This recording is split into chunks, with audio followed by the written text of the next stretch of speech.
engaging children's shows like El Tigre, Paw Patrol, SpongeBob SquarePants, Kung Fu Panda, and lots more to keep the kids glued to their screens.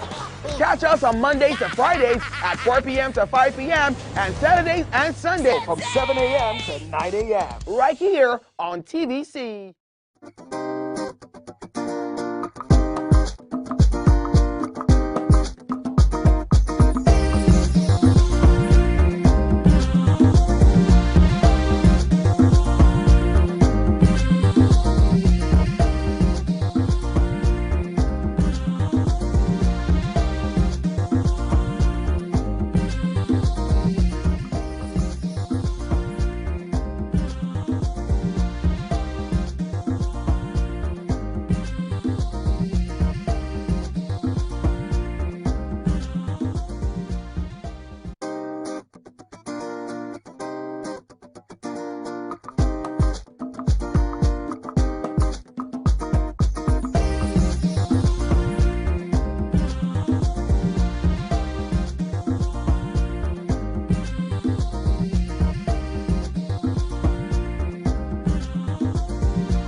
It's Wednesday on Your View. Welcome to the show. I am Obiajilo Olavisi Ubo, and as usual, I have the amazing, wonderful, beautiful ladies of Your View. Wow. Miriam Longe. Wow. I'm Only your us belt. Only today. you. Hey, God, thank you. How you doing today? I'm fine, thank you. The Akada Book Festival, Children's Book Festival, is coming up on Saturday. Okay. And so I'll be one of the hosts for the day's event. I'm looking forward to it. We're working towards it, and we'd like to see you there. So as we know, it's a festival where authors of children's books come showcase, exhibit. Children are able to do all sorts of fun activities on the day, and looking forward to it.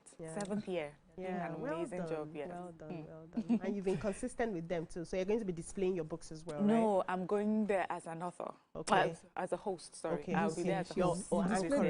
Amazing. Yeah. I have displayed, but you should still have a stand now where you put your books. Yeah. For those who my books are everywhere. They're still at Roving Heights. They're still on Conga. They're still on Amazon. So my books are still everywhere if you want my books. Well done. Well done.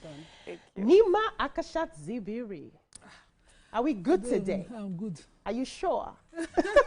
How will she be good when I gave her good news? I'm just teasing her. You gave her good news, Abby. Okay. Samaka is my second wife. Yes. Yes. The Christian wife. Ogazib, they have married The you married off. wife for you. You know, we have junior boo somewhere. Okay. So junior boo should not take offense. Samaka, maybe your third wife. Oh, wow. No, please, I don't have to. I withdraw my Auntie, sit down and marry. Think about it. Think about it. I'll think about it. Third check. You see me, I can accommodate all of you. It's like this, my hand. No, my hands to be only me and you. No, even junior boo met Opeke. There was Opeke somewhere. Yeah. Imagine. Wow. So me, I'm accommodating. Ogazib is enjoying it. Yes. Well, how you? The poor guy, I'm the one marrying all the wives for him. But no, I'm fine. I'm grateful to God. I'm looking forward to Saturday. When Miriam said, she was busy on Saturday, I had to quickly check my event. So it's Sunday. Okay. So they're going with me to that award. Okay. They're giving me award for philanthropism, award of honor, recognition. Yeah, say it well now. You people should follow me. Yes, we are following you. Well deserved. Congratulations. Yeah, Well well done. deserved. Well done. You do a lot. Amaka Fresh. Yes, baby. Amaka friend. You know what? Amaka, you know there's this thing they say about Igbo girls. They say they look like mommy water. Your mommy water is out today. Yes. It's coming out. We came back to play. Mommy water come with money now. That's going to be complete. So just mommy water. We want money to come with them. We don't know it to be complete mommy water. Yes. You know, like she said, Saturday, I don't know, like I was telling Lima behind the scene like that. Saturday is like, I have a lot going on. So it's packed and I can't be everywhere at the same time. So I have to figure out what I want to do. And if I don't choose anybody, so it's not like that you're not important to me, but the circumstance. But then I want to ask one question. I've been hearing recently that I have bad mouth. Are you people and my friends at home? Do I have bad mouth? You get. The truth must be said. I don't think so. She doesn't have bad mouth. No. The person that has bad mouth is you. My people for EBA go say, oh, Miriam has bad mouth. Get bad mouth. No, this one is Jagaban. Miriam has bad mouth. Cover it well. And she, see, her own bad mouth is she will layer it. She will not first of all apologize. I agree with you. Because it's in good English. God, please. You people, they should not call your judgment day to come and speak on my behalf. I don't think you have a bad mouth. Let's support each other. Yes. See, the two of them that have the baddest mouth. You see? Can you imagine? We are just more out there. We just rake. I'm good. Glory to God. I'm a lot stronger today. I'm just eating, resting, and taking it one day at a time. Yeah, that's it. I'm good. I was here yesterday, so no gist for you people. But I'm good. Let's take a short break. When we come back, we'll do the newspaper reviews. Stay with us.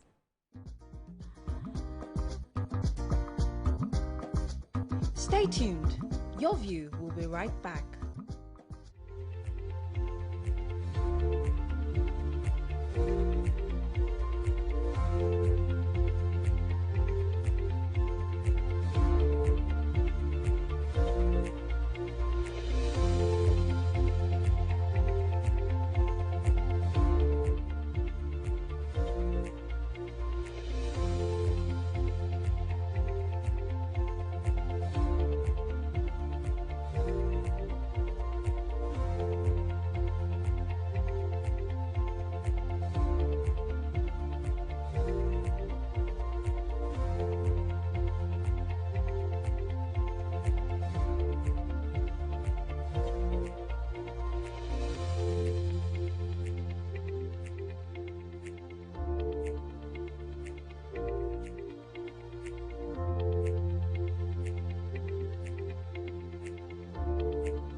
Thanks for staying with us. We'll be starting the newspaper reviews with The Nation. Major headline, Kuka, why Nigeria should not be linked to religious genocide. 35 die in another petrol tanker explosion. Protest, police charge Kanu's lawyer, brother, 10 others. ADC Secretariat set ablaze in Ado-Ekiti. Tinubu nominates Doro as minister to replace Yitwada. And Abia, Edo, Ebonyi, Ondo lag in voter registration. What stories do we have in the nation? The one-day vice president. Yeah. So the vice president of the nation, Mr. Alhaji Kashim Shettima, I hope I'm not mistaken, had yielded the seat to Miss Joy Oga, a teenager, to run his office for a day. This symbolic one-day presidency, vice presidency, is to mark the International Girl Child's Day. And Ms. Oga was on the delegation of Plan International to the Vice President's office. And so she was nominated. He graciously yielded the seat to her. And she sat there where she had the full emblem of his office. And, you know, she, of course, exercised power from that office for a day, where she used that to advocate for the education of inclusive education for children and empowerment of the girl child. And she talked about how important this empowerment will go. She said the data shows that 10.5 million children are out of school, with over 60% of them being girls in Nigeria. And she said Nigerian girls can become leaders if the necessary interventions were put in place. And she talked about, you know, government, policymakers, developmental partners, and citizens acting strategically to advance girl child education. Last year, to mark the International Girl Child Day, one other young teenager had taken over the office of the Speaker, Tajuddin Abbas, last year, and she advocated for the removal of VAT on sanitary wares and diapers. And, you know, so this is usually used to mark a very important day like the Girl Child Awareness Day, but it's good that, you know, we're using these offices to continually. She said the issues that she was highlighting are beyond a day of this a day's anniversary, you know, so they should continue to talk about them and do the needful. Okay. I have the APC, All Progressives Congress in Lagos yesterday endorsed President Bola Ahmed Tinubu for second term. They say the chapter also began mobilization for the 2027 general election with a historic stakeholders meeting. The motion for President Tinubu's endorsement for second term was moved by the Ayamburen of Ikorodu, Obakabiru Shotobi, and seconded by the House of Assembly Speaker Mudashiru Obasa. They said the president had done a lot in the last 2 years, adding that the country deserves the progressive continuity. Meeting was attended by all political leaders, including members of the Governance Advisory Council, led by Chairman Prince Oluyole Olusi, and, you know, so many others. As we know, the governor was there, Governor Sanwo-Olu, the deputy governor as well, and also former governor of Lagos State, as well as former minister BRF. Fashola was there. He hailed the ideological foundation of the party, saying, that's Fashola I'm speaking about now. He says, we are progressives because we are determined to improve the human condition. He noted that while APC is waxing stronger, it has become difficult for the opposition to form a merger or coalition. The former governor applauded past party chairmen and alerted party stalwarts to the reality of increasing voter registration, decreasing voter turnout on poll day, stressing that 30% turnout in 2023 is not worthy of applause. So many other speakers, you know, on the day said a lot of things, but really was to rally registration for the upcoming election, and any ward, you know, that does well will also be rewarded. Okay, let's take a short break. When we come back, we'll continue the conversation. Stay with us.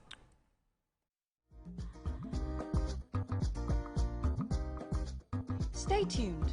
Your View will be right back. This is where we take the final, you know, decisions on policies, programs of government. I will have to ensure that, you know, the narration of Lagos as a PLC is taken very, very seriously. This is a major pedestrian bridge linking Oyinbo here to Apapa Road over there. With this overpass, we are providing what we call permanent solution.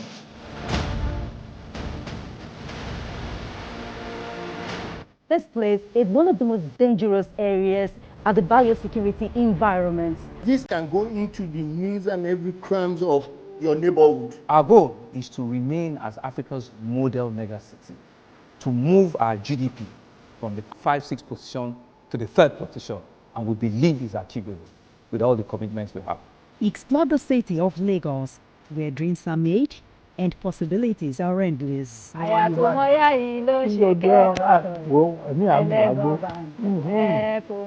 Adedoja Salamadini. I live in Lagos, inside Lagos.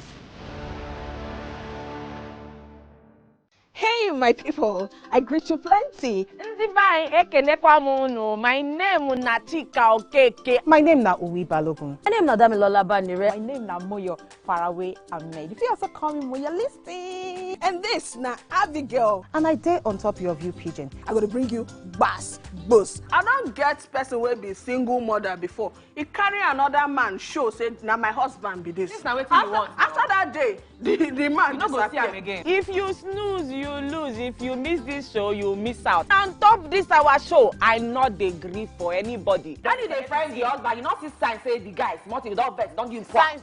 If they look for person we go give them to you, fact as it be. Men no dey ever get fault. If baby not dey for her, na the woman. Talk no dey be person, make person no fit talk true inside. But for this country, we know say if we open curtain in the morning, waiting no good, no good. Me and my sisters, hey, we go tanda gidigba for inside studio to give una all the latest information. We no even take responsibility for the children. Leave the man. And that's some poria.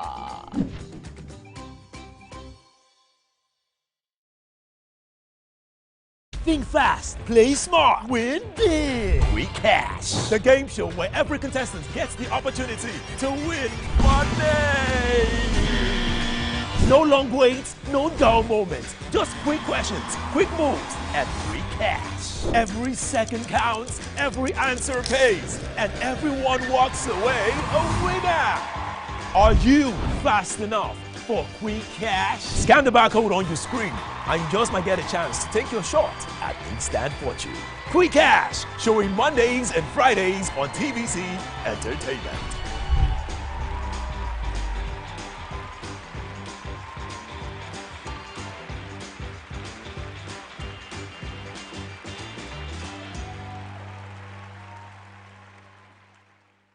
Keeping hope alive.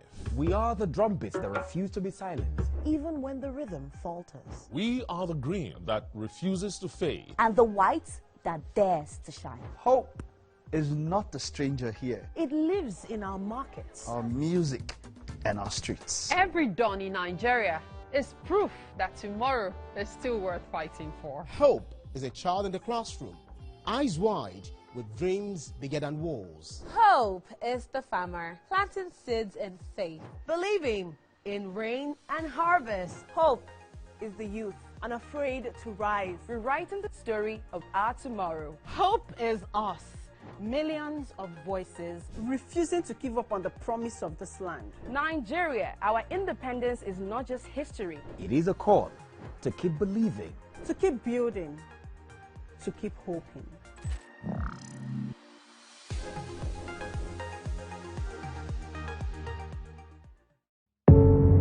Doubt and fear doesn't occur at the canvas, it shows in the canvas.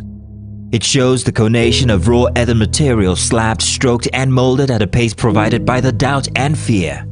Every move way in the struggle of one to the other, merging the past to the present, brushstrokes of colors seen but not known. For when the wailing stops, the pieces settle down in abject beauty erected for a century of a century. Speaking, advocating, protesting as the arts are meant to be. From Lagos to the world, TVC Communications has been nominated for its very first international award, the prestigious AIB. It's a recognition of our voice, vision, innovation, and relentless drive to push beyond boundaries. TVC Communications, Nigerian excellence on the world stage.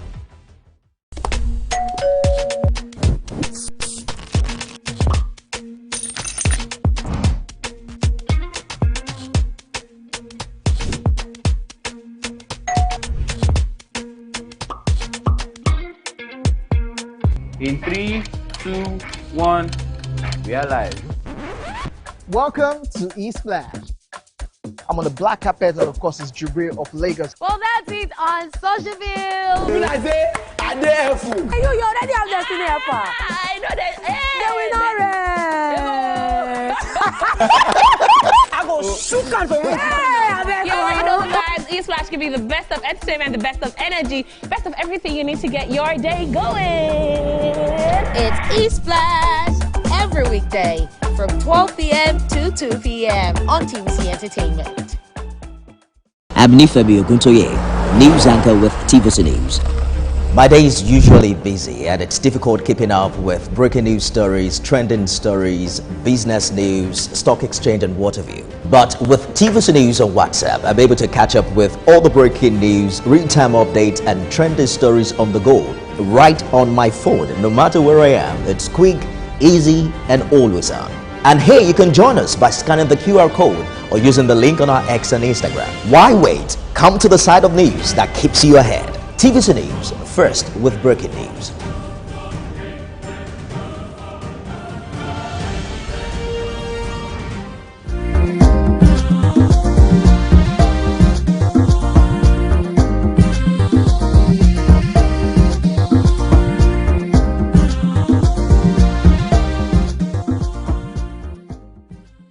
Welcome back. We're still reviewing the papers. Amaka, yes, so at least 35 people have lost their lives and many others injured while scooping petrol from a tanker that had an accident along the Bida Road in Kacha, local government area of Niger State. You know, we can't say this enough.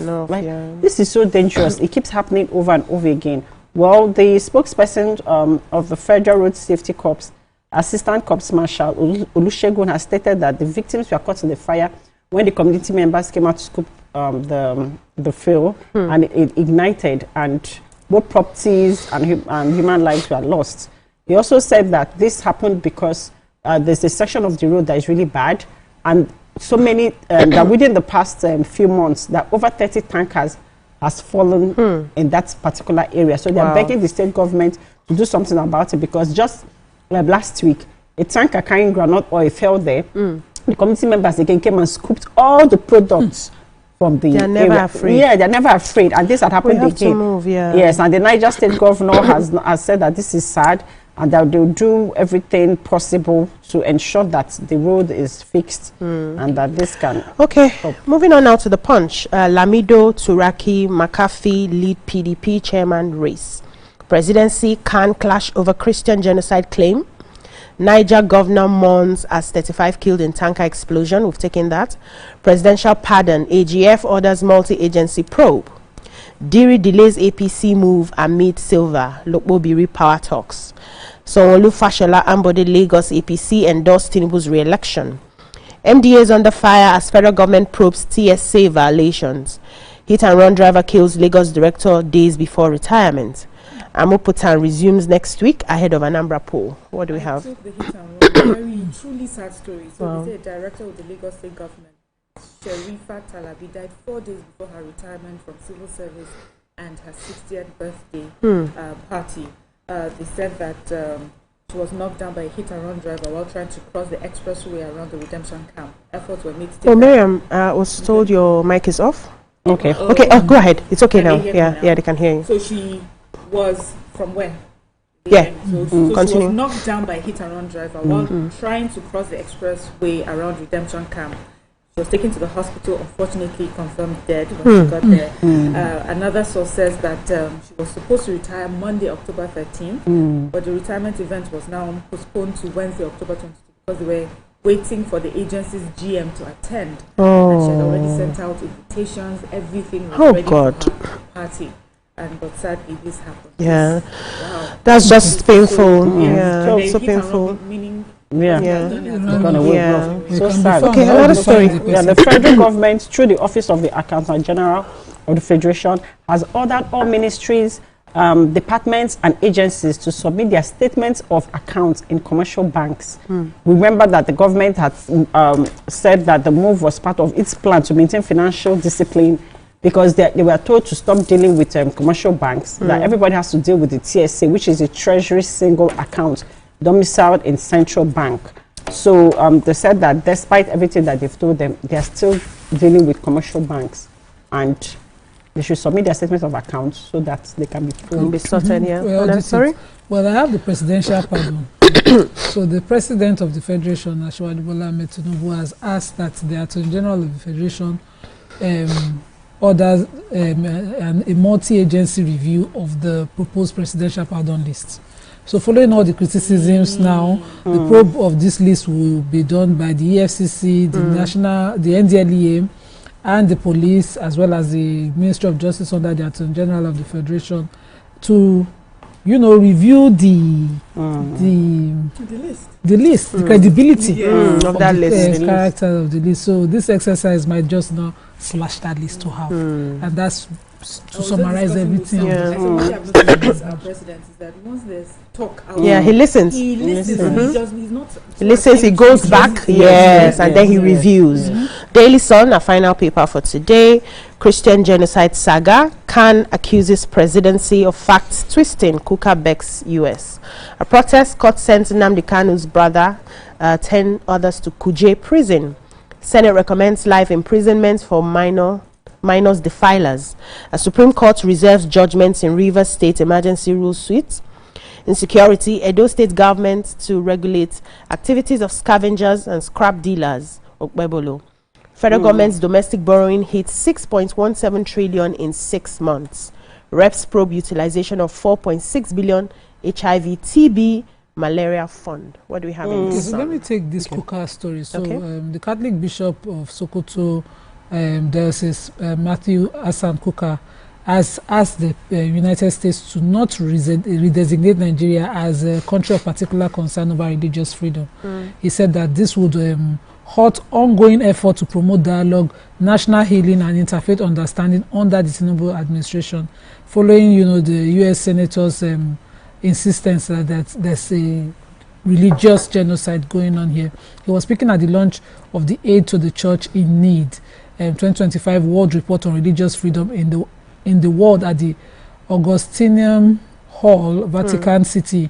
He acknowledged that Nigeria remains plagued by violence and discrimination. He, however, noted that encouraging signs of progress are already showing, and that this would be distracted by this new clamor that is going on. He said, and it should be strengthened. This progress that we are seeing should be strengthened, not punished. It canvas support for the government to crush terrorists instead of labeling the country. And I totally in agreement with him. This morning I heard somebody say in the news in the US that the entire news stations in the US are reporting genocide in Nigeria, religious based. That's the ongoing, and that is disappointed that local news are not doing the same. Doing what? Where somebody is the genocide? They create news. Do you understand that? Please, anyways, the Senate has recommended life imprisonment for offenders convicted of defiling minors. I'm so happy about this. While also passing for third reading a bill seeking the establishment of the Mines Ranger Service to combat illegal mining activities across the country. Resolution on the child defilement followed concurrent with the Criminal Code Act Amendment Bill 2025, earlier passed by the House of Representatives. The bill presented by Senate leader Michael Bamidele had originally prescribed a 5-year jail term, but Senator Adams Oshomole, in his argument, has said no. If rapists can have just 5 years, that defiling a minor should be at least 10 years and above. And the other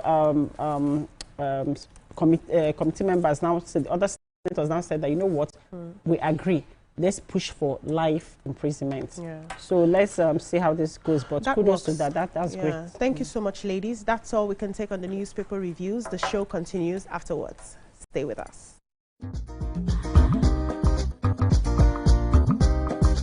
Stay tuned. Your View will be right back. My mama no lie, yo. Food way sweet, now money kill and plus everything combined, oh. Everything combined, oh. Ogbonge just the arrive, oh. She tell me say nah devil king, so yeah, all she dey use fry, oh. Yeah. Now why did your love it taste sweet like this? The chicken they crisp like this. Fried the plantain. Introducing the new Devon King's Soya Vegetable Oil. Available in stores near you. Every clash of ideas begin the same way. Differences could be a disagreement, two voices, two views, standing apart, or an argument. a battle to win, to prove, or to conquer. Both are born from differences. One can open the door to respect, Sound, are you ready? and the other close it with fire. Two perspectives, but one big issue. Are you good? Yes, I'm good to go. So do we argue to fight or disagree to understand? 3, 2, 1, we are live. This is the big...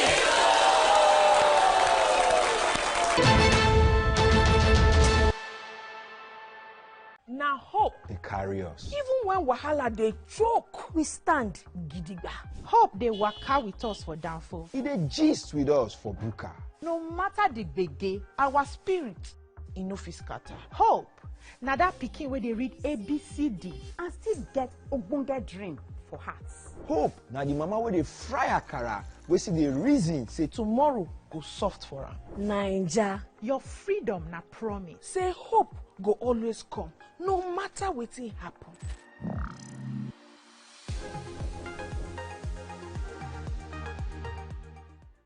Good morning, Marina Station and all the passengers. Efficient, it's comfortable. This development will go a long way in reducing congestion and emission. The trains are a long-term solution to Lagos traffic challenges. This is where we take the final, decisions on policies, programs of government. I will have to ensure that, the narration of Lagos as a PLC is taken very, very seriously. This is the major pedestrian bridge linking Oyinbo here to Apapa Road over there. With this overpass, we are providing what we call permanent solution.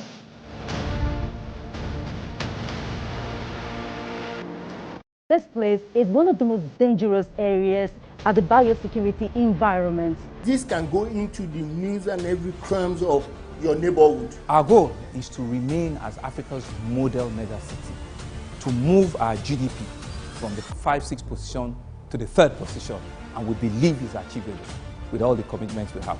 Explore the city of Lagos, where dreams are made and possibilities are endless.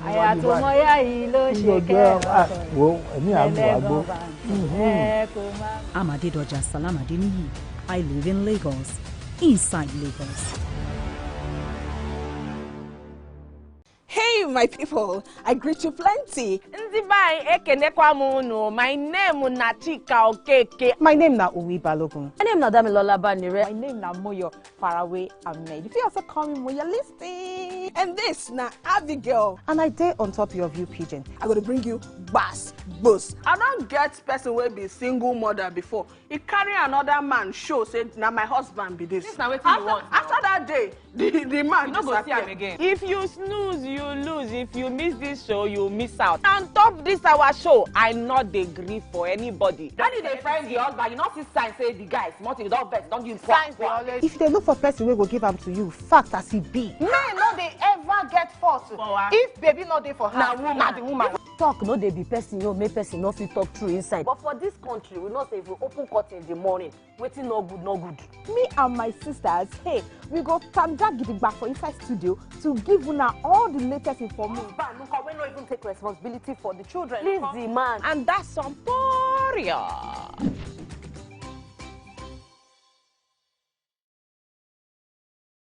Think fast, play smart, win big. We Cash, the game show where every contestant gets the opportunity.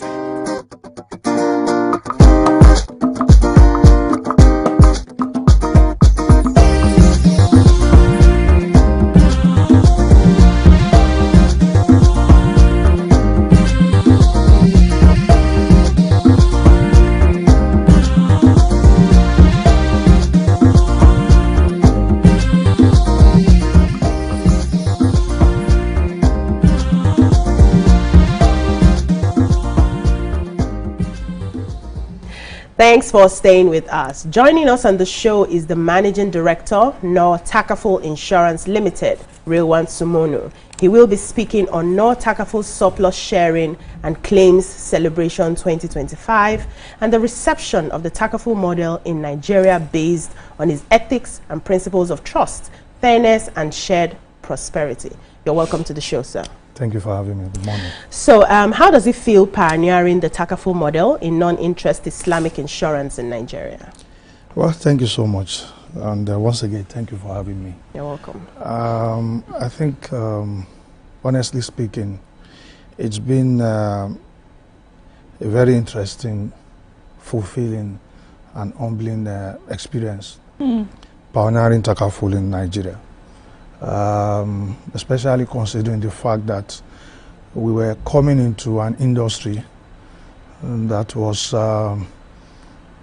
over decades of experience, and also coming into an industry where the perception of insurance was negative. Negative in the sense that the insuring public believed insurance do not settle claims. So coming in with even a more different model that is not just only promising to settle claims promptly, was also promising to distribute surplus. So the impression was the traditional insurance is not settling claims promptly. Now you are now coming with an additional promise, which is saying you want to distribute surplus. So we had that challenge initially when we commenced our operation in 2017. But over the years, we've been able to change the narrative to some extent on the basis of keeping to our promises. Now, I remember in 2017 when we commenced operation, you know, the unique selling point for Takaful is surplus distribution. And as an organization, we've been able to distribute surplus consistently for about 7 years now.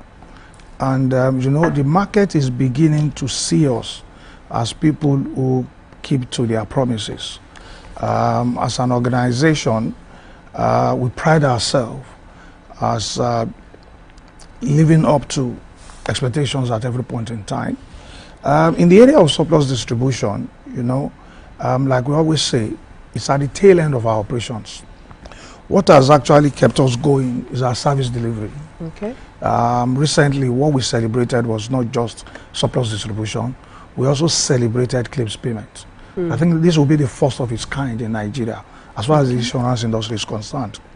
For us at Takaful, our perception to claim is that every claim that is submitted to us is genuine until proven otherwise. So that to a large extent determines our approach to claim settlement, because we believe that's the primary essence of we being in business, to settle claims, so that we'll be able to provide succor to those who are in distress because they have lost, number one, maybe their loved ones or their properties.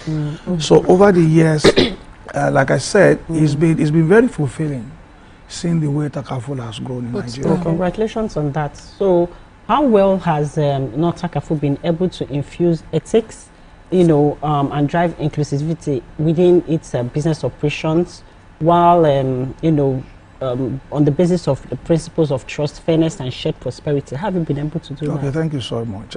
You see, for us, what the guiding principles for our operation is equity and fairness. Equity in the sense that even when we want to take decisions, we always review our decisions, whether it's being fair and equitable, either to our participants, to the stakeholders in general. In the area of inclusivity, Takaful goes beyond the fact that it's just for Muslims. It's for both Muslims and non-Muslims, because what we sell is value. What we sell is being appreciated by people now, because initially people felt Takaful being Islamic insurance was only for Muslims only. But as we speak, we've been able to change that narrative. Like we've always said to people, the survey that we did across board recently confirmed to us that about 35–40% of our participants are non-Muslims. So it shows people are beginning to see the value and not the religious element of our operation. And also, we have also been able to determine that people who are hitherto excluded from insurance because of, number one, maybe their cultural beliefs or religious beliefs, are beginning to appreciate insurance now by way of Takafu. These are people who would not have ordinarily taken up any form of insurance if not for Takafu. So in the area of inclusivity, we've been able to improve on that, and people are beginning to appreciate insurance beyond what it used to be. So with the success of your recent, of No Takafu generally, and the recent surplus sharing claims and celebration of this year, do you think that No Takafu model can help re-engineer the value system with which corporates and society at large operate? Of course, yes.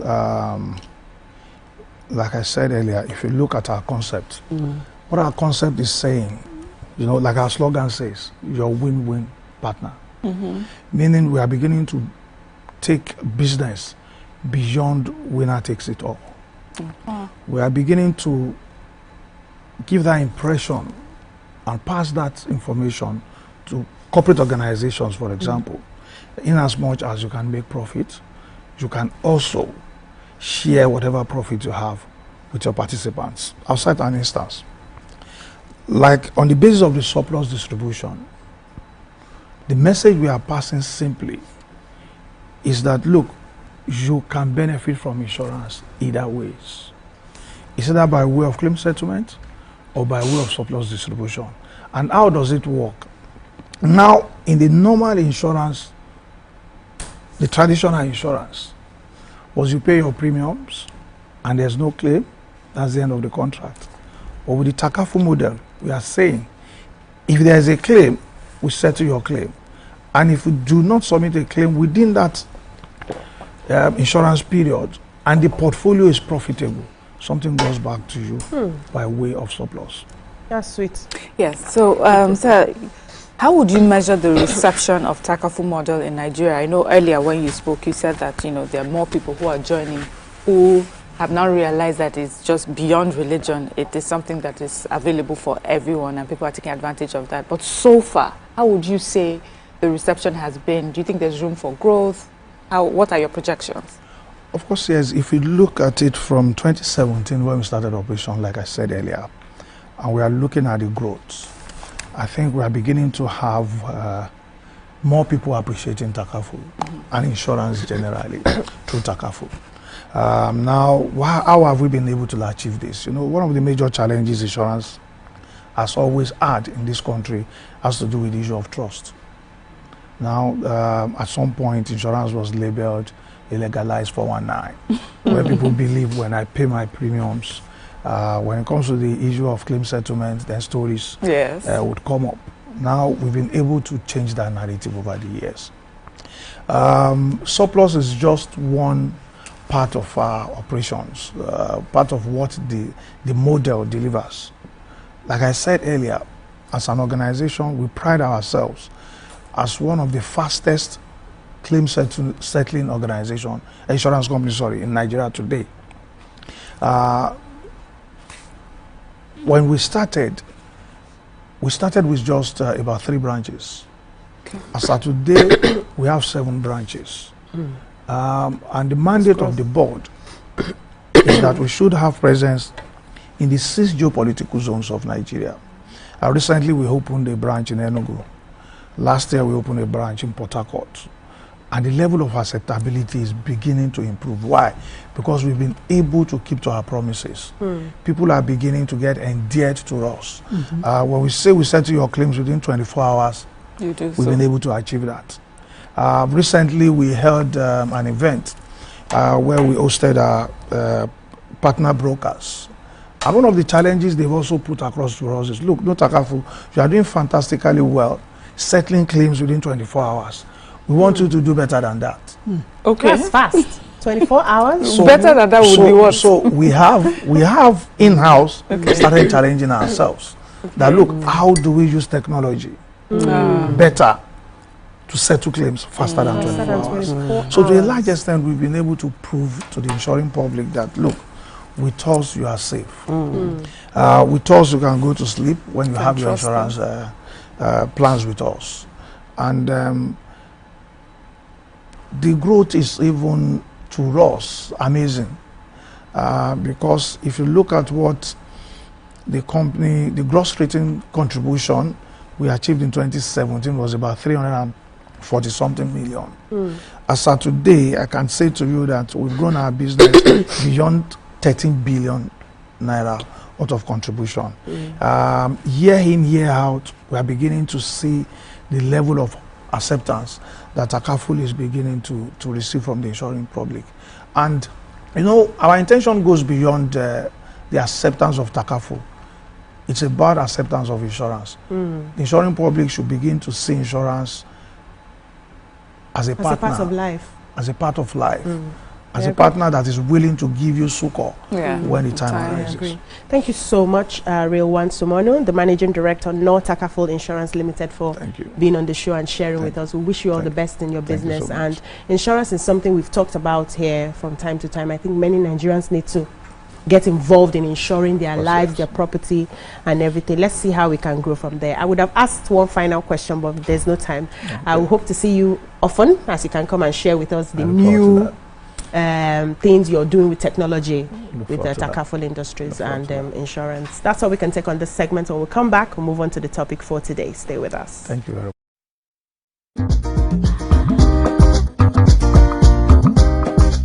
Stay tuned. Your View will be right back. Think fast, play smart, win big. We Cash, the game show where every contestant gets the opportunity to win money.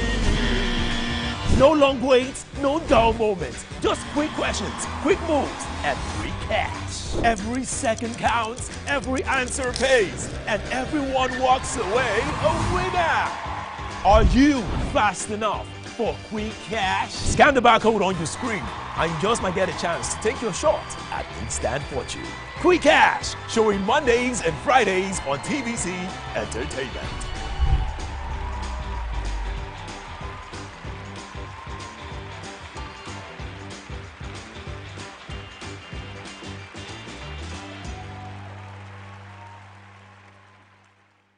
Keeping hope alive. We are the drumbeats that refuse to be silenced, even when the rhythm falters. We are the green that refuses to fade, and the white that dares to shine. Hope is not a stranger here. It lives in our markets, our music, and our streets. Every dawn in Nigeria is proof that tomorrow is still worth fighting for. Hope is a child in the classroom, eyes wide, with dreams bigger than walls. Hope is the farmer planting seeds in faith, believing in rain and harvest. Hope is the youth unafraid to rise, rewriting the story of our tomorrow. Hope is us, millions of voices refusing to give up on the promise of this land. Nigeria, our independence is not just history. It is a call to keep believing, to keep building, to keep hoping.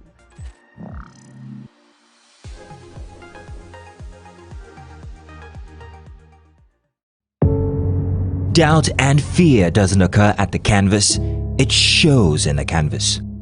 It shows the conation of raw earthen material slabbed, stroked and molded at a pace provided by the doubt and fear. Every move way in the struggle of one to the other, merging the past to the present, brushstrokes of colors seen but not known. For when the wailing stops, the pieces settle down in abject beauty erected for a century of a century. Speaking, advocating, protesting as the arts are meant to be. From Lagos to the world, TVC Communications has been nominated for its very first international award, the prestigious AIB. It's a recognition of our voice, vision, innovation, and relentless drive to push beyond boundaries. TVC Communications, Nigerian excellence on the world stage.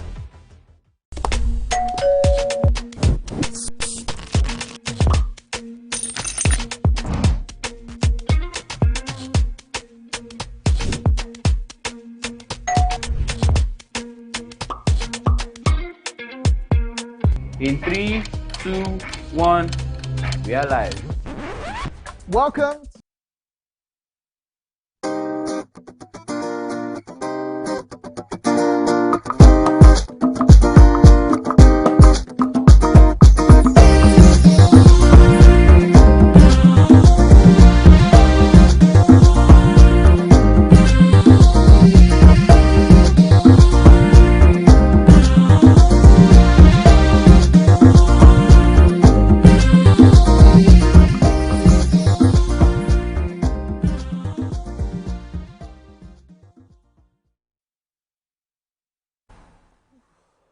Thanks for staying with us. In what many have described as a bold and unsettling statement, Nollywood actress Sunshine Roseman recently took to Instagram to post a stark message that ignited heated debate online. In her post, Nigeria treats women with real hate, adding that nobody can convince me otherwise. While some supporters see her outburst as a raw and honest reflection of the deep-rooted misogyny, double standards and emotional abuse that many women face daily, others have criticized her for painting the entire nation with a single brush, accusing her of exaggeration and seeking attention without providing context. But beyond the outrage and applause, Sunshine's statement has reopened an uncomfortable national conversation.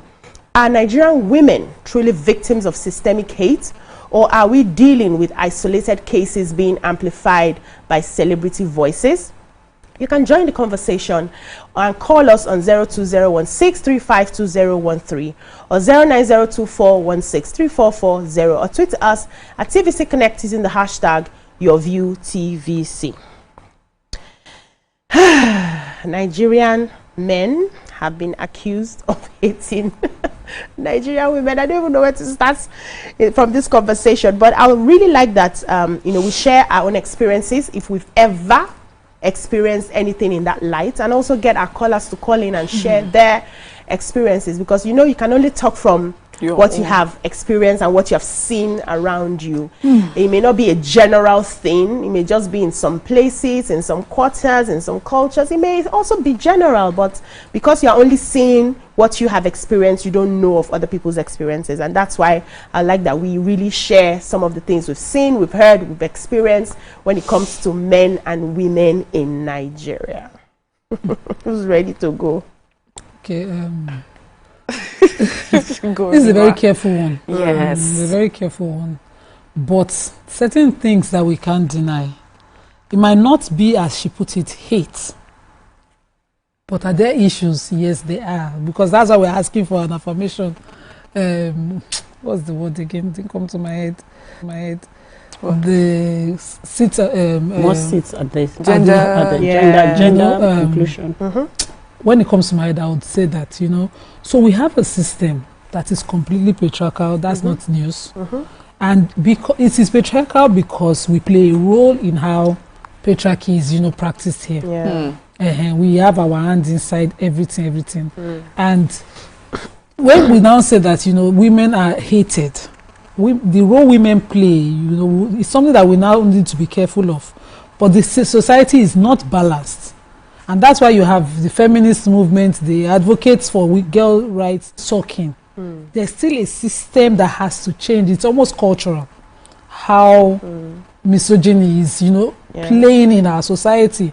But it's something that we still also have to be careful of, because some of the people responding to this girl are women who's also suffered some of these imbalances and thinking, no, she's taking it too far. She's calling it out too far. But we did not experience our experience.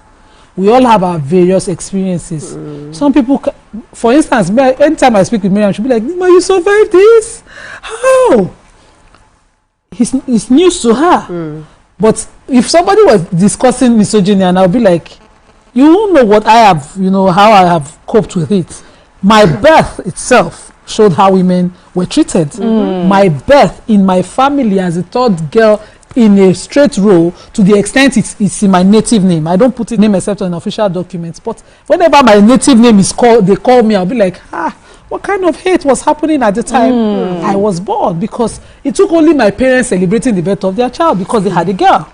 Wow. So it's a serious thing. I don't want to ever downplay her, but because of what happened at the time of birth, the kind of love my parents poured into me, I would say it doesn't exist.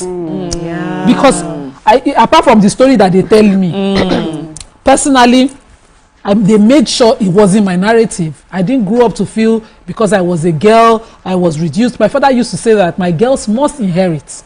He used to say that, okay, because traditional and customary inheritances would mean that the girls, and he had 4 of us, might not inherit, that we should follow Islamic rule so that his girls are provided for. You know, people dealt with some of these problems so that some of us can have it easy. But to deny the existence of misogyny, that would be a lie. It would be a lie. Yeah.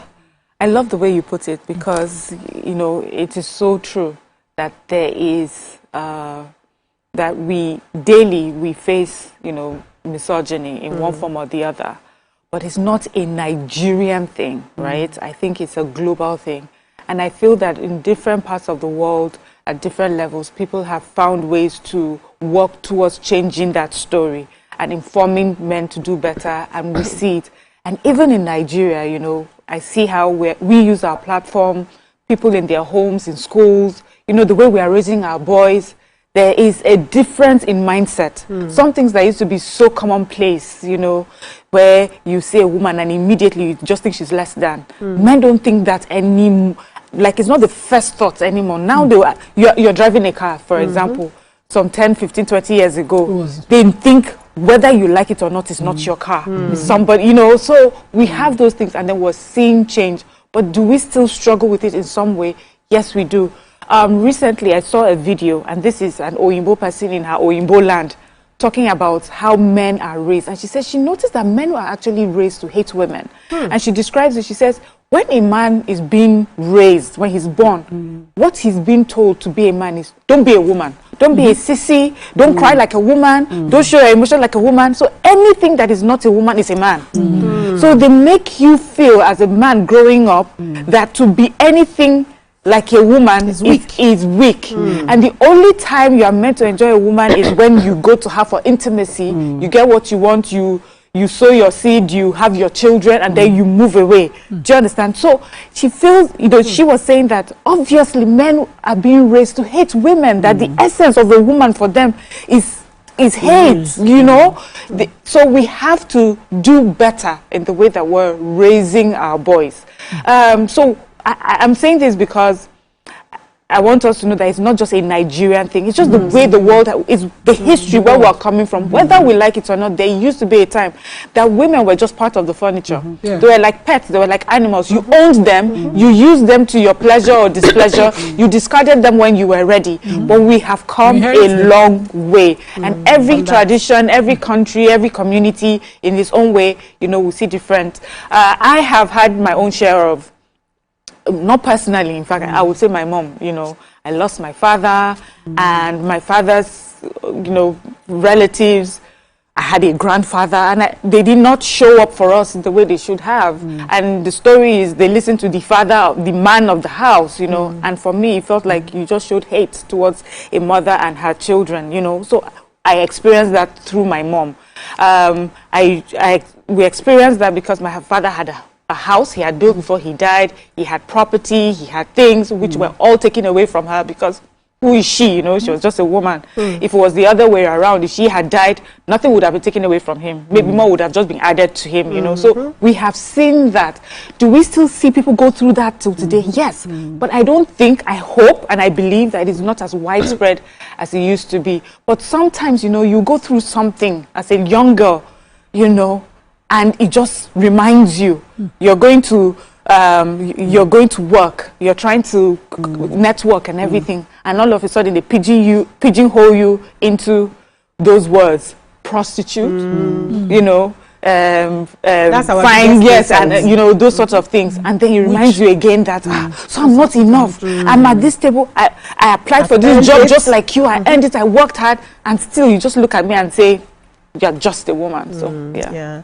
We'll take a short break. When we come back, we'll hear Amaka's thoughts. Stay with us. Amaka going to break the table.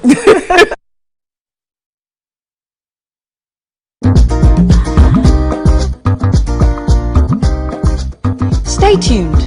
Your view will be right back. Uche, sir, come go collect the goods we pay for. No carry nonsense, come back here. Okay, my Oga. Uche, go buy me oil filter. Go buy for Pascal. Hey, he go cheat you. I don't hear, Oga, I don't hear. I go call you back. Hello, Johnny. Hey, I beg you, get radiator. Okay, my boy, they come your shop now. Come collect them, eh? Uche. Oga, I don't go Pascal again. Go Johnny shop now. Uche. Go to the boy shop. Go bring a filter. Free on Glow Talk Master. Talk for 6 minutes and get 6 minutes free. Plus 15 megabytes of data. Free. Dial *606#.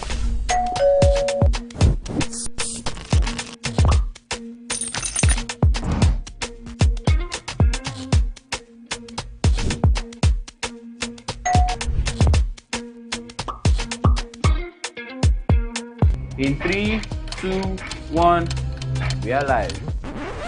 Welcome to E-Splash. I'm on the black carpet, and of course, it's Jubril of Lagos. Well, that's it on Socialville. When I say, I dare fool. You already have Destiny Alpha. I know that. I go shoot out for you. You already know, guys. E-Splash can be the best of entertainment, the best of energy, best of everything you need to get your day going. It's E-Splash every weekday from 12 p.m. to 2 p.m. on TVC Entertainment. I'm Nifemi Oguntoye, news anchor with TVC News. My day is usually busy and it's difficult keeping up with breaking news stories, trending stories, business news, stock exchange and what have you. But with TVC News on WhatsApp, I'm able to catch up with all the breaking news, real-time updates and trending stories on the go, right on my phone, no matter where I am. It's quick, easy and always on. And here you can join us by scanning the QR code or using the link on our X and Instagram. Why wait? Come to the side of news that keeps you ahead. TVC News, first with breaking news.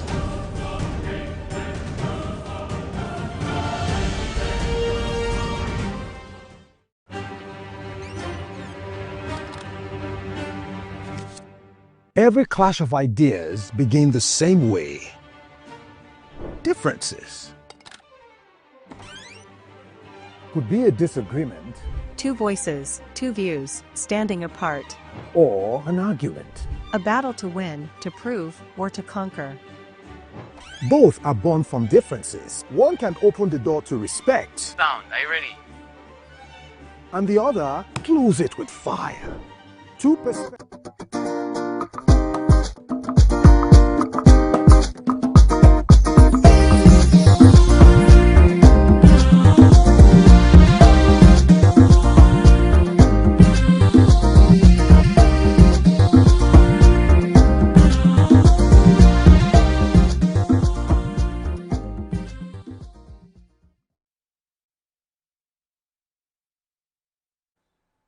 Welcome back. We're still asking the question, do men hate women in Nigeria? We have a caller on the line, Daniel from Ikorodu. Good morning, Daniel.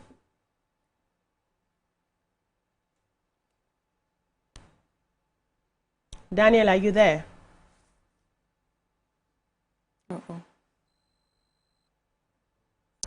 Okay, Amaka, let's hear your thoughts. Okay, so I agree with Mariam when she said that this is not just a Nigerian issue. This is a global issue, right? Because we know where we're coming from, both culturally, you know, when you talk about like the monarchy, the empires, when you talk about the religious bodies. Yes. Till today, like you're wondering, like, I'm Catholic, and I'm wondering, like, so who came up with the fact that women can't be priests? Who came up with the fact that women can't conduct mass, as in that you're not worthy? You're not worthy. Do you understand? To be a pope, like I said, who wrote these rules, anyways, right? And women have always fought for their place over time. It's been a struggle.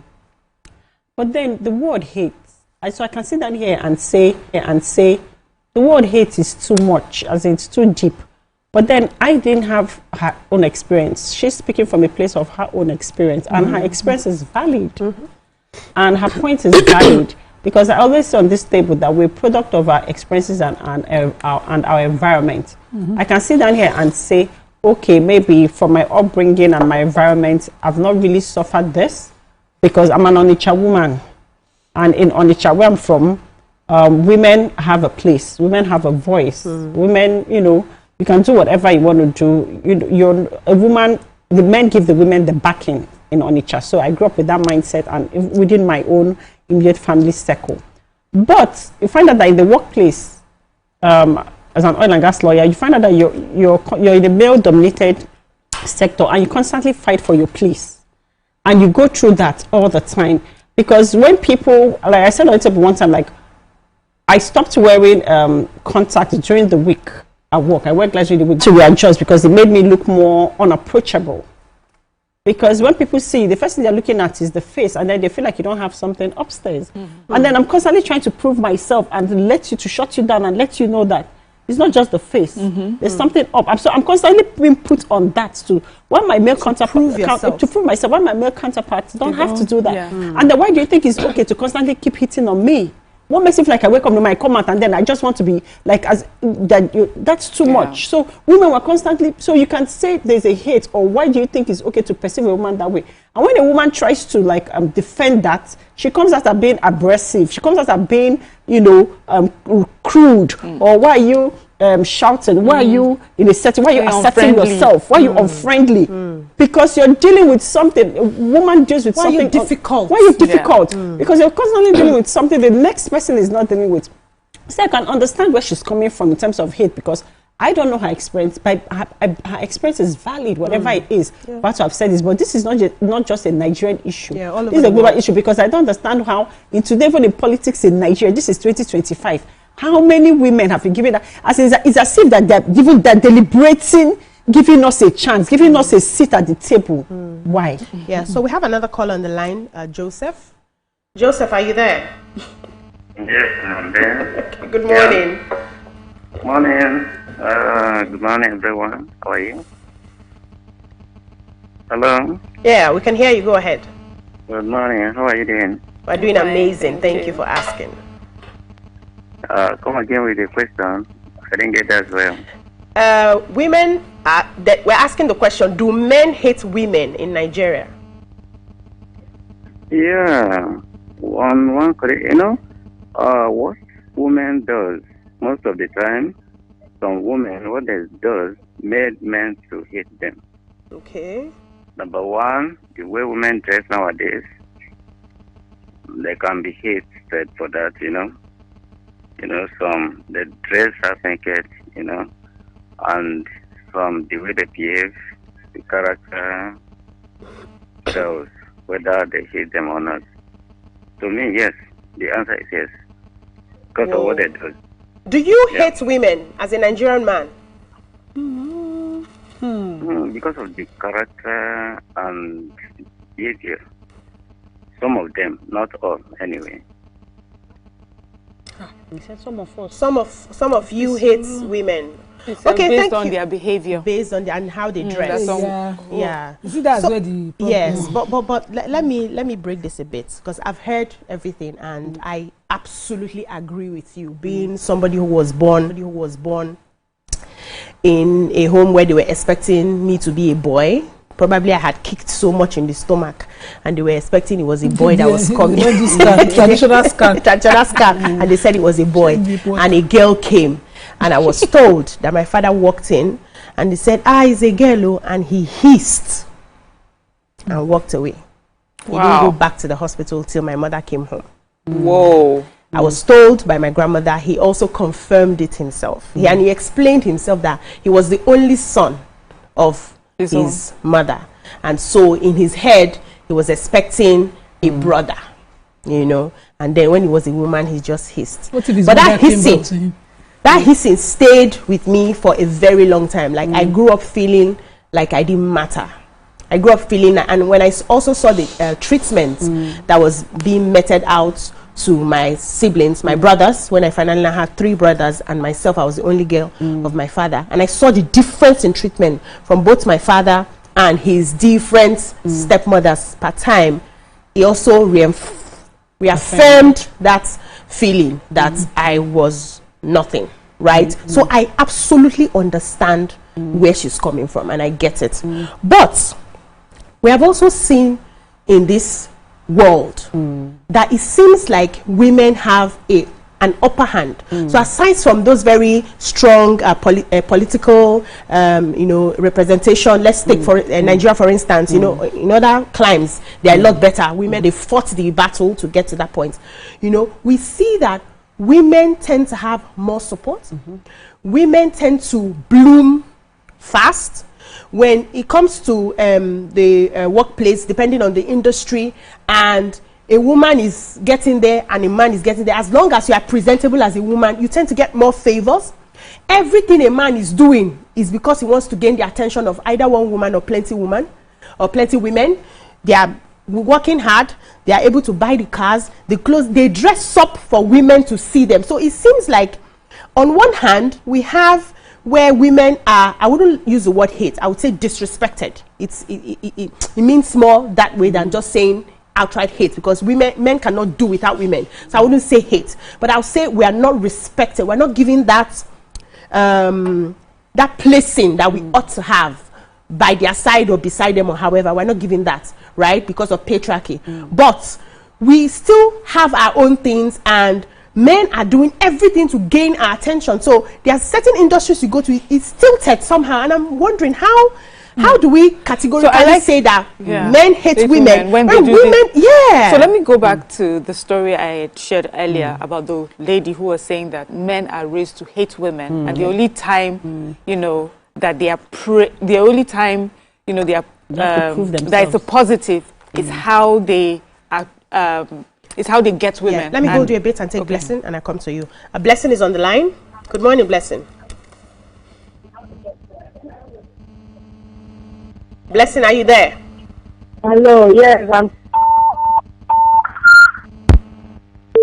Oh, we lost Blessing. Yes, so the only time they are praised is how they conquer women.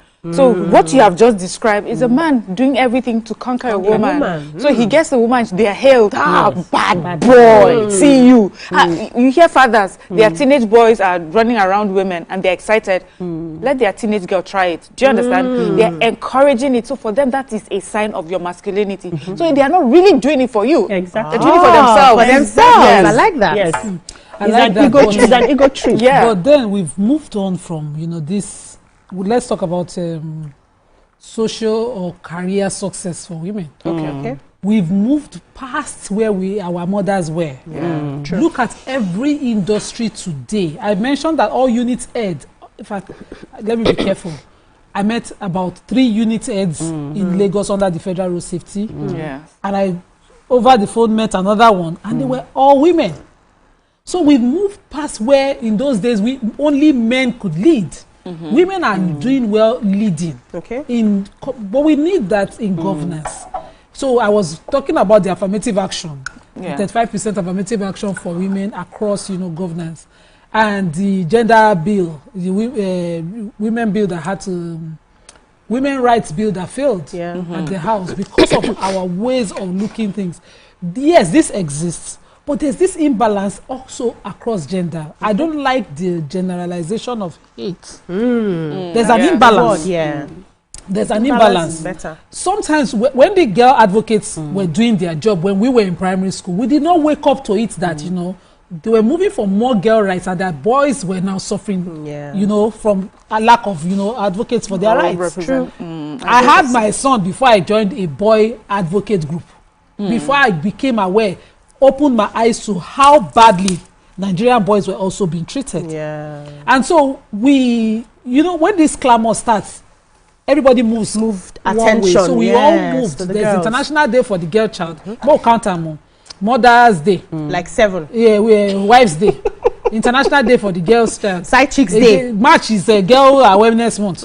There's Women's Day. Women. So we have more advocacy. Father's Day, we get them half. Even the Vice President girl, we talk about girls. You know that not enough is done for girls. True. So when we bring it down to families, how they treat their girls, because we all shared our experiences now, how they treat their girls and how they treat their wives, shows these girls. I want to believe what she's talking about is not necessarily in the general society, but maybe some close experience of something within family and how, you know, she's. Yeah. Go and take a. We'll take a short break. When we come back, we'll take a deeper dive into the conversation. Stay with us.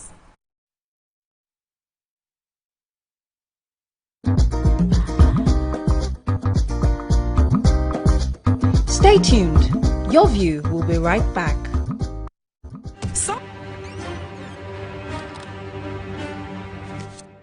Every clash of ideas begin the same way. Differences could be a disagreement, Two voices, two views, standing apart. or an argument. A battle to win, to prove, or to conquer. Both are born from differences. One can open the door to respect, Sound, are you ready? and the other close it with fire. Two perspectives, but one big issue. Are you good? Yes, I'm good to go. So do we argue to fight or disagree to understand? 3, 2, 1, we are live. This is the big...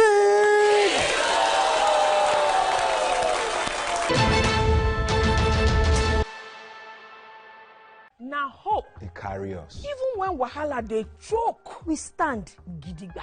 Hope they waka with us for downfall. They gist with us for buka. No matter the gbege, our spirit no fit scatter. Hope.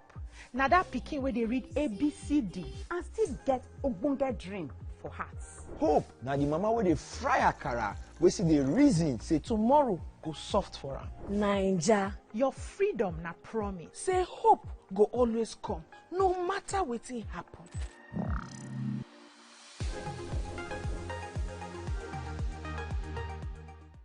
Good morning, Marina Station and all the passengers. Efficient, it's comfortable. This development will go a long way in reducing congestion and emission.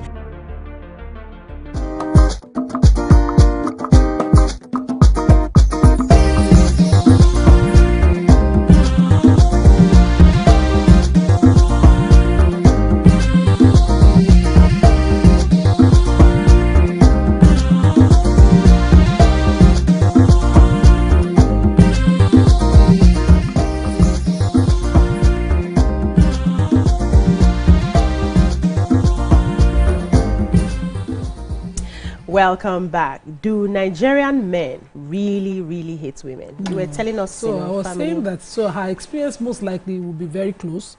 Will be something that, you know, very convincingly shaped her thoughts to write this. It's also a thing that, you know, generally when society expects leadership, groundbreaking things to happen, they expect, because of physique, biology, a man should go. But it didn't stop women who demanded from getting it. The Fumilayor and some Kutis who decided, oh, yes, everybody's driving a car, but me, I'm going to drive my own. I'm going to buy a car, I'm going to drive it. Heaven didn't fall because of them. Nobody arrested them for trying, or that they didn't. They say it was impossible, because the way we all drive now, the way I even drive, I always drive like a man. I drive like a man. Nobody has ever, you know. So yes, the society might not immediately serve it, but we must go out there and take it and demand it, and, you know, insist on, you know, the right things being done. And it should start within families, within homes, so that our girls don't go out there scared that nobody will give them those opportunities. How are our parents treating the girls within the homes? Do you have a girl and a boy that you say, no, you are made for success, you are made to go to school, you are made to have money, but you are made to aid him. Don't grow more than aiding him. You are made to do this, you are made to do that. You are not, you can't be better within homes, because that's where the forming of the mind starts from. Let's take this call. Alex is on the line, and then I'll come to Amaka. Alex, are you there? Hello. Good morning. Good morning. I'm calling from Ori. Good morning. We can hear you. Alex Owerri. Nice job. Thank you, sir. Yeah, really, men love women. If we don't not be with men, women, or we'll be with women, maybe let's say 1 or 2, 3 in the house. We love them, we marry them, we love women, we don't hate women. Okay. Thank you.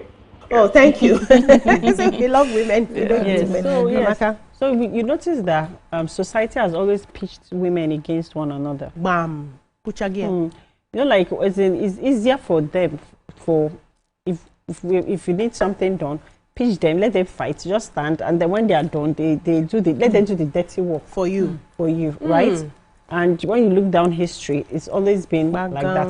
And for some reasons, as if like we women, we're not going to get that sense to know when we are being used, we are being pitched against each other. And then most times they not give us a little. They just make certain little spaces available for us to fight for small opportunities. Oh, you know, if you look, breadcrumbs. Yeah, breadcrumbs. So we are now kitty kata kata. We are fighting for those small crumbs because it's not. There's no abundance. Amaka, don't you think that is coming from a place of fear? That is not that they hate us. They're just afraid of our power. So when someone is afraid of you, it breeds resentment and hate. Don't you understand? There is a form of hate. It breeds resentment, breeds hate, and then they are sitting there thinking of how are we going to make sure destabilize this system, destabilize this way. Why do you think that you're good enough? Why did they? So the person is constantly, or people are constantly trying to bring you down emotionally, mentally, psychologically, and make you feel little. That is. Amaka, remember when we were trying to push for, I think it was this gender bill or something. Exactly. There was a conversation on the floor of the house where a representative of a community, a whole constituency said that he was uncomfortable with giving those rights to women because he's afraid that they will become so powerful. They will not be able to control them. They will not be able to control them. This Nigeria. Let me take Umara and I'll come back so you can finish your thoughts. Umara, are you there? I'm here. Good morning. We need to hear you. I wanted to chip into what you guys talked on. We're struggling to hear you, Mara. Hello? Yeah, we can hear you now. I can hardly hear you. You're saying. Oh, okay. Listen to your phone. Okay. Oh, sorry, we lost that. Yes. So it's the fear. So it's the fear, right? Because you also find that even within the family unit, within the religious unit, you know, the women have been put in certain positions where we're being told what to do and how to do it. And we're being told what God said, as if you don't have a direct link to God yourself as a woman over time, right? And then we've gotten to this point where now as women, there's self-realization, because you find out that even within man and woman matter, we've been told over time that the men are not enough, that we have to fight to get the attention of the man. We have to fight to be man, to be married, right? Come. So that fear also that women are struggling, constantly struggling, right? One, and then to make the man feel emboldened and make the man feel like he's the prize. Okay. Then we also look at the other section of this whole fear and resentment issue with women, where women are also told like, oh, at a certain part of the month, you're not good enough. You're not clean. You don't deserve to worship, to be in the presence of God. And then, so women have always of course, over time, this is just in your mind, right? And you see that this, where is it coming from? Who is passing out this information? Who is making all these rules and regulation? Men. But there's a flip thing happening recently. Okay. There's something that's happening recently. Okay. So we have said that over the years, women have come out fighting for our rights. But we have now gotten to the point of the conversation where we have 50-50, where is the woman that is the breadwinner and the man who wants to be a stay-at-home husband. And I'm hearing women say, those women that were fighting for these rights, who sent them? Yes, even abroad. They work with them. But and then lastly, you know, find out that over time, women were also told that, oh, you're on a biological clock and everything, that your egg will now disappear and not disappear. We found out that is a lie. That is even a lie. That is even the man's sperm that disappears with age. So, don't you understand? And who gave us all this data research? No, that's still man. No, it's new research. And it's science. And then now we now know that what we've been told is now wash. So why can you not say that a woman will feel so that? not necessarily about disappearing, Let me but ask more this question. about the quality of that sperm. Yeah. So you're likely as an older there's actually father biological to have to have it reduces in quality as you get older. But that's So what let me ask you a children that question. are not You know, we'll still talk about this. What do you think we did to make them be so afraid? They may have seen something. You know, they may have women at some points would have been, like if you check our history, women were queens, women had power somehow, you know, and especially in our African culture, women were powerful. It was when the Obodo Igbo people came with religion that women now started being subjugated. Our ancient cultures had African women really powerful. They were at par with their men if you go through our historical culture, right? So what do you think men saw that made them become afraid of allowing women to have power? They may have seen something. Do we overdo it when we finally get it? Do we, throw all caution to the wind? Does it? What they may have seen something. I don't think this fear came from. They're not seeing nothing. They are the ones who are power thirsty. Okay. And because no man gets power without a woman, now we they dish this power. A supportive wife ensures a successful husband. A supportive wife gives a successful husband what's it called? Legacy. Okay. Estates. Yes. You know, and all of that. Yeah. So women, look at the politics today. We're asking for 35% affirmative action as if we are less than the population of the country. We are not. We just don't see where we should put our strength. We'd rather, when we go back, think that let the man lead, so he will provide. Yes. We all accept the provider man philosophy, and so we all support it. And I wish we had more time to really dig deep into this, because there are different layers. You can't even begin and conclude this conversation right now. But we are cutting off to join a live broadcast. Viewers can continue watching Your View show by scanning the QR code on the screen. And okay, that's what's that's what's playing. Yes, but we're going to have to wrap up this conversation, unfortunately, right now.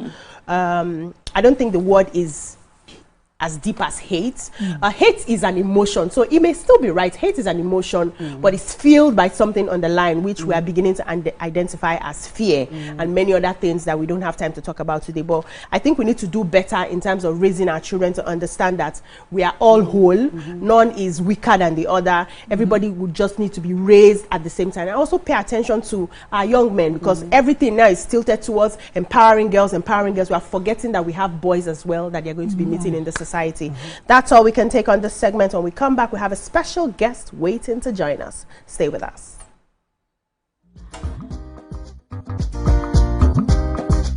Stay tuned. Your View will be right back. What wakes you up in the morning? Is it the sunrise? Is it the alarm? No. It's your dream that wakes you every day. It's what drives you like a powerful engine.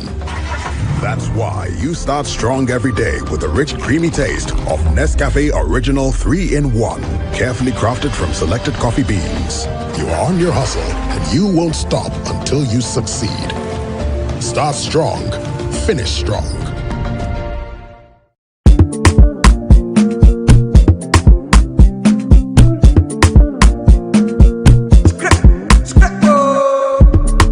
What music means to me? Without it, I'm incomplete. In a nation of over 200 million, where 60% are under 25, millions of brilliant young minds are locked out of the Trains are long-term solution to Lagos traffic challenges. This is where we take the final, decisions on policies, programs of government that will have to ensure that, the narration of Lagos as a PLC is taken very, very seriously. This is a major pedestrian bridge linking Oyingo here to Apapa Road over there. With this overpass, we are providing what we call a permanent solution.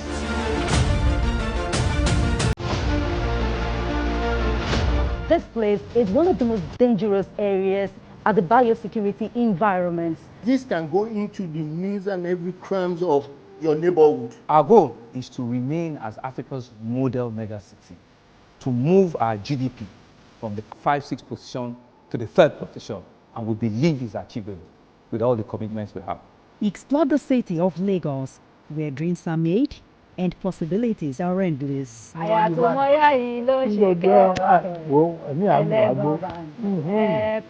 Amadedoja Salamadini. I live in Lagos, inside Lagos. Hey, my people, I greet you plenty. My name is Natika Okeke. My name na Uwi Balogun. My name is Damilola Banire. My name is Moyo Faraway Ahmed. If you also call me Moyo, listen. And this na Abigail. And I dare on top of your view pigeon. I'm going to bring you bass, boost. I don't get person will be single mother before. He carry another man show, say, now my husband be this. After that day, the man you no go see him again. If you snooze, you lose. If you miss this show, you miss out. On top this our show, I not dey gree for anybody. When you dey find the husband, you not see sign say the guy is nothing, don't vex, don't give signs. If they look for person we will give them to you, fact as it be. Men no they ever get fault. If baby not there for her, na the woman. Talk no dey be person yo, make person no fit talk true inside. But for this country, we know say if we open curtain in the morning, waiting no good, no good. Me and my sisters, hey, we go tanda gidigba for inside studio to give una all the latest information. We no even take responsibility for the children. Please the man. And that's some warrior.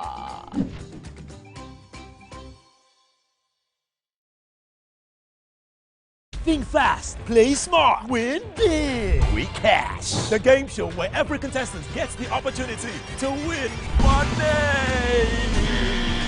No long waits, no dull moments. Just quick questions, quick moves, and free cash. Every second counts, every answer pays, and everyone walks away a winner. Are you fast enough for quick cash? Scan the barcode on your screen, and you just might get a chance to take your shot at instant fortune. Quick Cash, showing Mondays and Fridays on TVC Entertainment.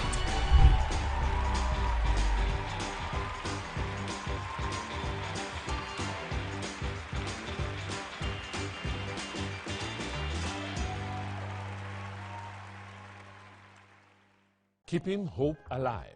We are the drumbeats that refuse to be silent. Even when the rhythm falters. We are the green that refuses to fade. And the white that dares to shine. Hope is not a stranger here. It lives in our markets, our music, and our streets. Every dawn in Nigeria is proof that tomorrow is still worth fighting for. Hope is a child in the classroom, eyes wide, with dreams bigger than walls. Thanks for staying with us. Today we have a celebrated media personality, actor, host, and fashion icon known for her elegance, ambition, and authenticity. A Covenant University graduate with an acting diploma from the New York Film Academy. She transitioned from corporate consulting to television and has since become one of Nigeria's most stylish and respected media figures. From hosting major events like Eco for Show and Gage Awards to leading her collective, which supports local brands and mentors young creatives, she embodies grace, professionalism, and empowerment. She is truly a woman redefining success. Welcome with us, Mimi Onolaja. Wow. That was quite the introduction. Thanks for joining us. Thank you so much for having me. Thank you for having me. So you are a media guru. You are into acting. You have your own fashion collection. Auntie, what is it? Only you. When did you start? Why did you choose to start in this direction? Good question. My journey started many years ago, 10, 11 years ago. Like you said in that beautiful introduction, I used to work in consulting. So after graduating from university, I worked in consulting for almost 2 years in HR consulting at one of the big four. But there was just no fulfillment. There was no happiness. There was no joy. Or rather, the joy was very short-lived. And it became clear to me that I needed to make a change. I needed to pivot. Luckily, I saw an audition notice. And I think it was an audition notice for 53 Extra at the time. And it piqued my interest. And I was like, oh, this looks nice. I would like to do this. This industry exists.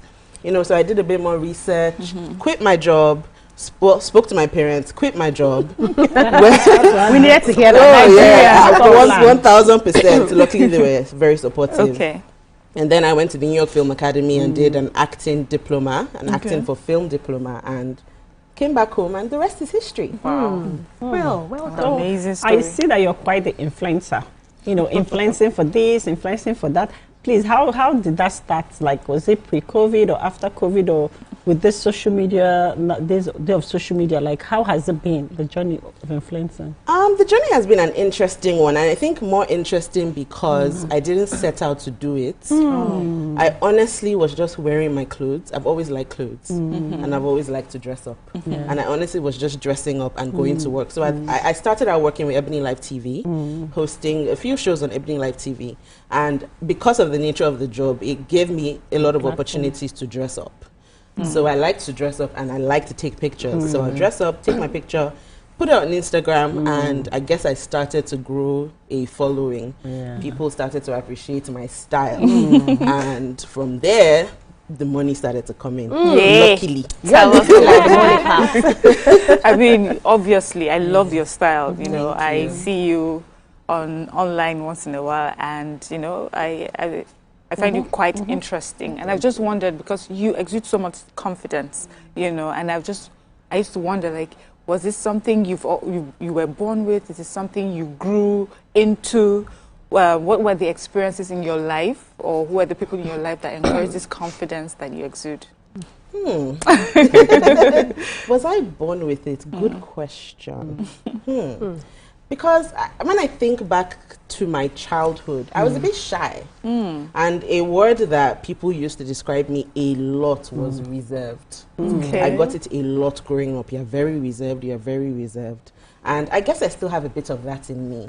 But I don't know what it is about me and a camera and work. So once I know that it's me, it's a camera, it's work, I turn it on. I don't know if anyone here can relate. I don't know what it is, but I guess I can't help it. But in terms of how I grew up, I would say that I grew up around a lot of love. And I think that does something to a child, and it does something to, I mean, it kind of speaks to the kind of adults that you grow up to be. When you are constantly affirmed at home, when you just, you feel very secure in your family.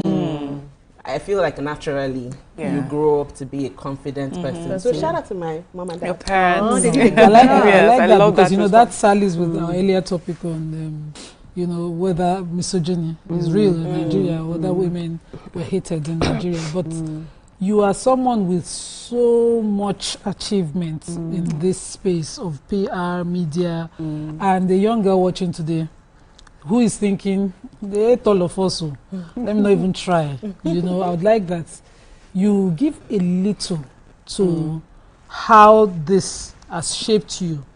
The achievements that you boast small, just, you know, just what they call take your flowers kind of thing. Take your flowers, blow your trumpet. So that a young girl, you know, watching can get that motivation, because this is women we love, really. I would say this, and I guess thinking about it now, it all comes full circle. In terms of my achievements, I owe a great deal of it to the women that have come before me. I can start from the very beginning. My very first break in television was through a chance meeting with Mo Abudu. She took a chance on me when she didn't have to, because I was very raw, I was very green. But she did it anyway, and she gave me a platform. And by giving me a platform, she gave me a voice. And here I am today. So I would say that, I mean, I've tried.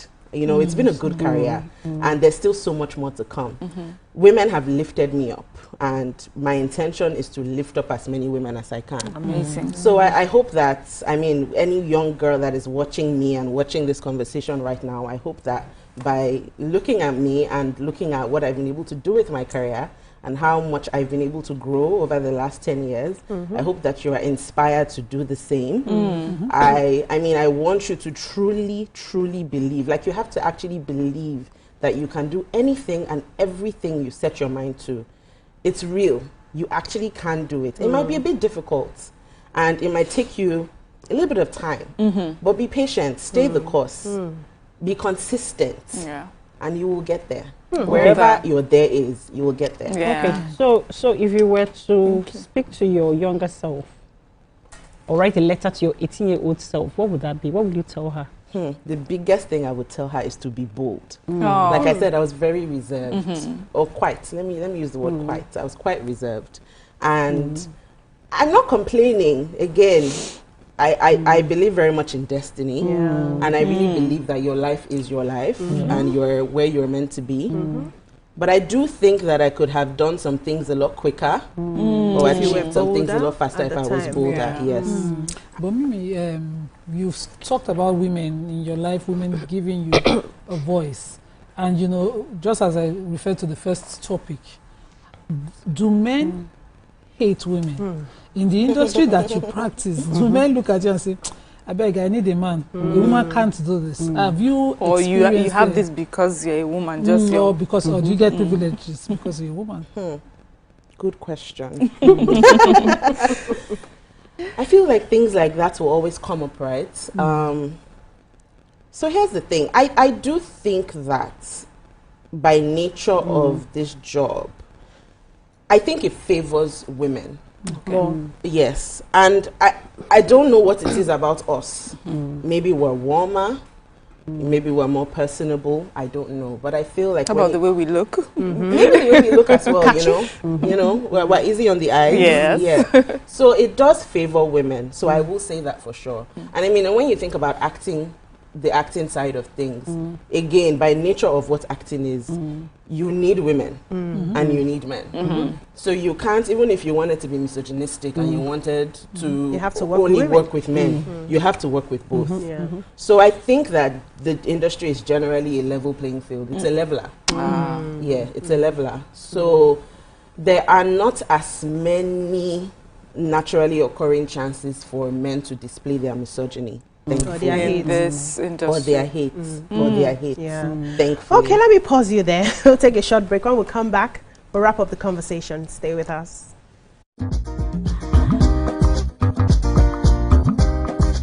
Stay tuned. Your view will be right back. Hope is the farmer planting seeds in faith, believing in rain and harvest. Hope is the youth unafraid to rise, Rewriting the story of our tomorrow. Hope is us. Millions of voices refusing to give up on the promise of this land. Nigeria, our independence is not just history. It is a call to keep believing, To keep building, to keep hoping.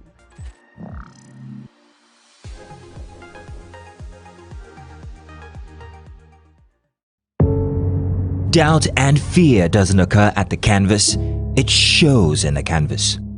It shows the conation of raw earthen material slabbed, stroked and molded at a pace provided by the doubt and fear. Every move way in the struggle of one to the other, merging the past to the present, brushstrokes of colors seen but not known. For when the wailing stops, the pieces settle down in abject beauty erected for a century of a century. Speaking, advocating, protesting as the arts are meant to be. From Lagos to the world, TVC Communications has been nominated for its very first international award, the prestigious AIB. It's a recognition of our voice, vision, innovation, and relentless drive to push beyond boundaries. TVC Communications, Nigerian excellence on the world stage.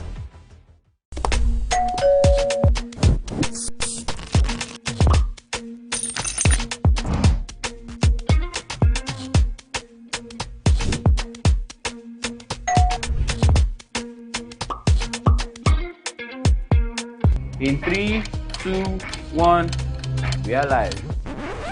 Welcome to E-Splash. I'm on the black carpet, and of course, it's Jubril of Lagos. Well, that's it on Socialville. When I say, I dare fool. You already have Destiny Alpha. I know that. I go shoot at the You already know, guys. E-Splash can be the best of entertainment, the best of energy, best of everything you need to get your day going. It's E-Splash every weekday from 12 p.m. to 2 p.m. on TVC Entertainment. I'm Nifemi Oguntoye, news anchor with TVC News. My day is usually busy and it's difficult keeping up with breaking news stories, trending stories, business news, stock exchange and what have you. But with TVC News on WhatsApp, I'm able to catch up with all the breaking news, real-time updates and trending stories on the go, right on my phone, no matter where I am. It's quick, easy and always on. And here you can join us by scanning the QR code or using the link on our X and Instagram. Why wait? Come to the side of news that keeps you ahead. TVC News, first with breaking news.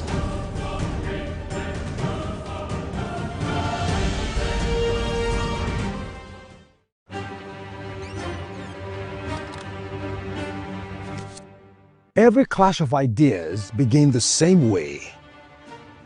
Differences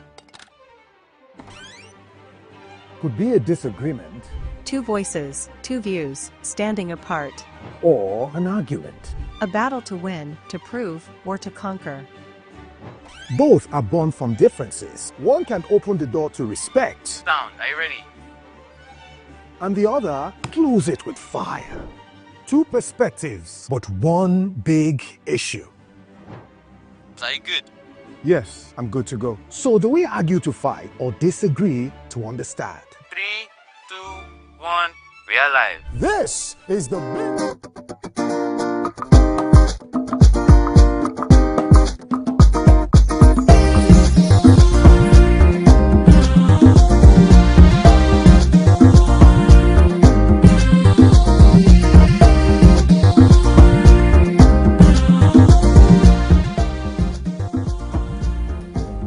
Welcome back. We still have the delectable Mimi Onolaja. Like I pronounced the name so well, I'm feeling good about it. So let me ask you, is there any new thing you're working on? Your CV is full of different projects that you've carried out, but is there something new you're working on right now? Actually, yes, and I'm very excited about it. So we have a new show, and by we I mean the Temple Company. It's a show called Jakbada. Okay. And I don't know if the name is a giveaway. It's a giveaway. Yes. Yes. Go and come back. Exactly. Yeah. So I mean, we realized that. Well, we don't need to realize a lot of people jackpot out of Nigeria every day, and they document the journey. But there's a lot of people that are actually moving back home, and silently. People don't realize that people have actually moved away for some time and have come back home, have settled in, and are doing really well. So we decided, you know what, let's tell these stories, let's amplify these stories. And the series was actually inspired by two doctors. So one of our EPs, Mr. Idris Olorinimbe, he was inspired by the founders of First Cardiology Consultants. They lived abroad for many years and decided to one day move back home and set up that hospital that is now a foremost cardiology center in West Africa, actually. And they're doing well, and they're very fulfilled. You know, obviously they gave up some things to do it, but they did it anyway, and they have no regrets. So they are one of the guests on our show. We have spoken to a lot of incredible individuals across various fields. We have actors, we have someone that owns a cobbler shop, we have someone that manufactures sporting equipment, we have people in the beauty and lifestyle space. So, sorry, what would you say is the general mindset of people like that who have gone and then come back? How would you compare them to those who have never left? I mean, based on the conversations that I've had on the show, the general mindset is actually really good. They have such positive mindsets, and they had, I mean, they approached telling me about their journeys from the most positive perspective. Trusting. For example, the very first episode that we had was with a young woman called Dami Lola Feide. She is a banker, but she also set up a free school for secondary school students. And this is something that she did after she moved back to Nigeria from the UK. You know, so there's so many stories like that. Stories. So they come back seeing a problem they want to solve. Yes. Interesting. But you know, today is just day, really, somehow, because you're here. I would love to ask you something personal.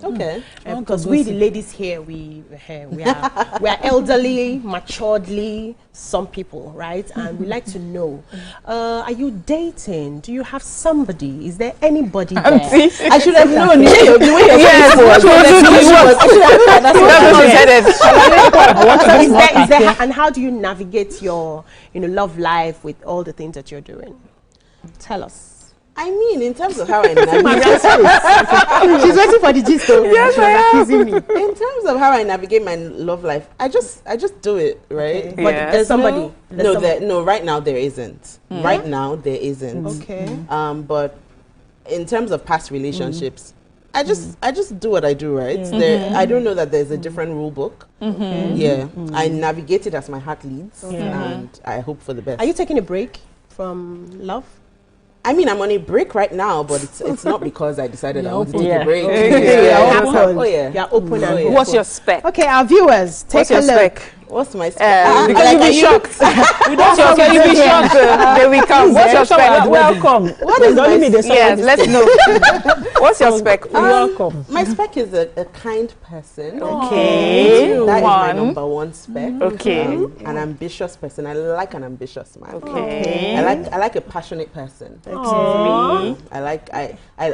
I find it very attractive when someone knows what their purpose is and is very passionate about fulfilling it. It's very attractive to me. Okay. Romance. How about romance? How about how they look? I mean, what girl doesn't like romance? Right? How about the way they look? So I'm a bit flexible on this one, to be honest. Okay. As long as I find you attractive, and I've realized that I will find you attractive if you have a lot of those qualities that you had mentioned earlier. Yes. And it would be nice for you to be tall.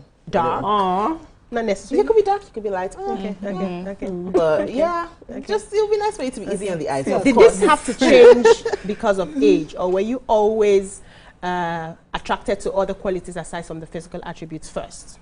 No, it's definitely changed a little bit as I've gotten older, for sure. I mean, when I was a lot younger, I would say the generic tall, dark, and handsome would suffice. But deep down in my heart, it has never really been that important, to be honest.